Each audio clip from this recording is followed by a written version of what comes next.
प्रश्न number 1। Cricket का खिलाड़ी तेजी से आती हुई बॉल को क्यों उन्हें हाथ को पीछे खींचकर पकड़ता है? चलिए इसका ऑप्शन देखते हैं। ए। बॉल विश्राम की स्थिति में आ सकती है। बी। बॉल त्वरित स्थिति में रह सकती है। सी। हो सकता है उसे कम बल लगाने की आवश्यकता हो। डी। हो सकता है उसे अधिक बल लगाने की आवश्यकता हो।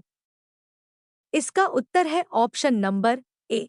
बॉल विश्राम की स्थिति में आ सकती है। जब खिलाड़ी गेंद को पकड़ने के लिए अपने हाथ को पीछे खींचता है, तो वह गेंद को धीरे धीरे रोकता है। इससे गेंद पर लगने वाला बल कम हो जाता है और खिलाड़ी को चोट लगने की संभावना कम हो जाती है। प्रश्न नंबर 2। बल का इनमें से किसका गुणनफल है? इसका ऑप्शन इस प्रकार है। ए। द्रव्यमान और वेग का। बी। द्रव्यमान और त्वरण का। सी। भार और वेग का। डी। भार और त्वरण का। यदि आप इस प्रश्न का उत्तर जानते हैं तो कमेंट बॉक्स में इसका जवाब दे सकते हैं। इसका उत्तर है ऑप्शन नंबर बी। द्रव्यमान और त्वरण का। न्यूटन के तीसरे नियम से संवेग परिवर्तन की दर लगाए गए बल के समानुपाती होता है। बल F बराबर द्रव्यमान गुणे त्वरण या F बराबर ma आता बल द्रव्यमान और त्वरण का गुणनफल है। प्रश्न नंबर 3। जब कोई व्यक्ति चंद्रमा पर उतरता है तो उसके शरीर में उपस्थित ए। पदार्थ की मात्रा में परिवर्तन होता है। बी। भार घट जाता है और मात्रा अपरिवर्तित रहती है। सी। भार में परिवर्तन होता है। डी। मात्रा तथा भार दोनों में कमी होती है। इसका उत्तर है ऑप्शन नंबर बी। भार घट जाता है और मात्रा अपरिवर्तित रहती है। चंद्रमा पृथ्वी का एकमात्र उपग्रह है। चंद्रमा पर गुरुत्वाकर्षण का मान पृथ्वी के गुरुत्वाकर्षण का मात्र 1/6 है। अतः किसी पिंड को चंद्रमा से पृथ्वी पर स्थानांतरित करने पर उसका भार बढ़ता है परंतु मात्रा अपरिवर्तित रहती है। प्रश्न नंबर 4। यदि हम भूमध्य से ध्रुव की ओर बढ़ते हैं तो जी का मान ए। बढ़ता है। बी। घटता है। सी। वहीं बना रहता है। डी। 45 डिग्री अक्षांश तक घटता है। इसका उत्तर है ऑप्शन नंबर ए। बढ़ता है। ध्रुवों पर जी का मान अधिक होता है अतः सभी स्थानों पर समान भार में द्रव्यमान m का मान समान होगा। प्रश्न नंबर 5। शरीर का वजन ए। पृथ्वी के सतह पर सभी जगह एक समान होता है। बी।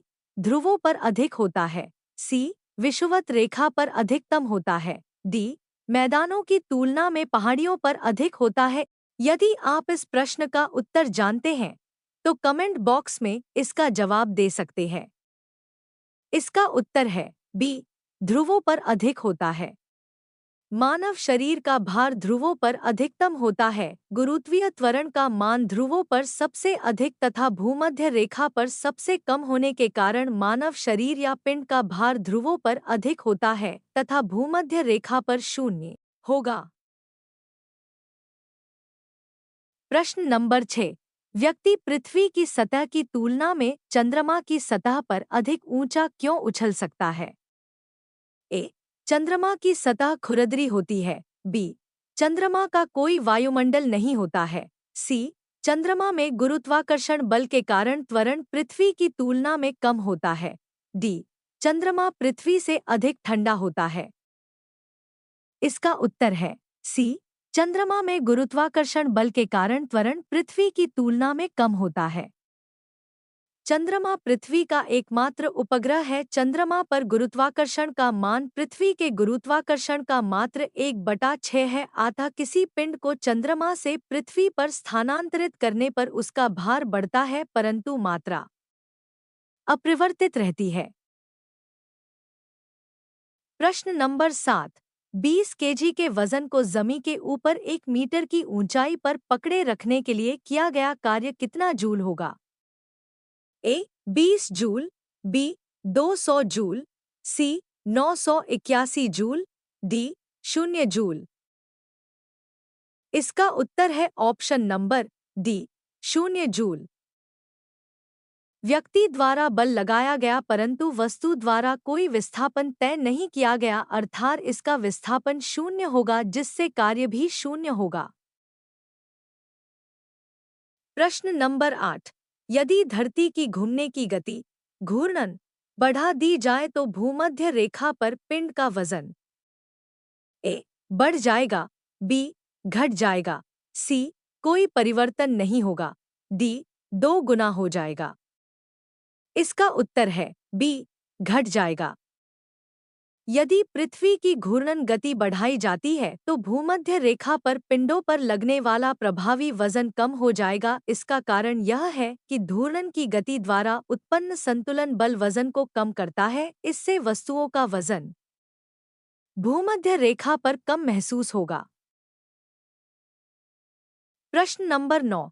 पहाड़ी पर चढ़ता एक व्यक्ति आगे की ओर झुक जाता है क्योंकि ए तेज चल सके, बी फिसलने की संभावना कम हो जाएगा, सी शक्ति संरक्षण हेतु, डी स्थायित्व बढ़ाने के लिए। यदि आप इस प्रश्न का उत्तर जानते हैं तो कमेंट बॉक्स में इसका जवाब दे सकते हैं। इसका उत्तर है डी स्थायित्व बढ़ाने के लिए। पहाड़ी पर चढ़ता एक व्यक्ति स्थायित्व बढ़ाने के लिए आगे की ओर झुक जाता है। प्रश्न नंबर 10।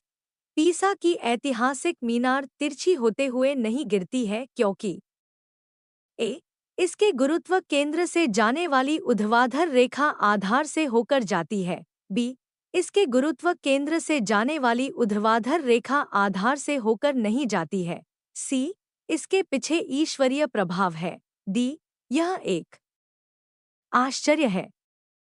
यदि आप हमारे चैनल पर नए हैं तो कृपया हमारे चैनल को सब्सक्राइब करें। इसका उत्तर है ऑप्शन नंबर ए इसके गुरुत्व केंद्र से जाने वाली ऊर्ध्वाधर रेखा आधार से होकर जाती है। पीसा की ऐतिहासिक मीनार तिरछी होते हुए नहीं गिरती है क्योंकि इसके गुरुत्व केंद्र से जाने वाली ऊर्ध्वाधर रेखा आधार से होकर जाती है।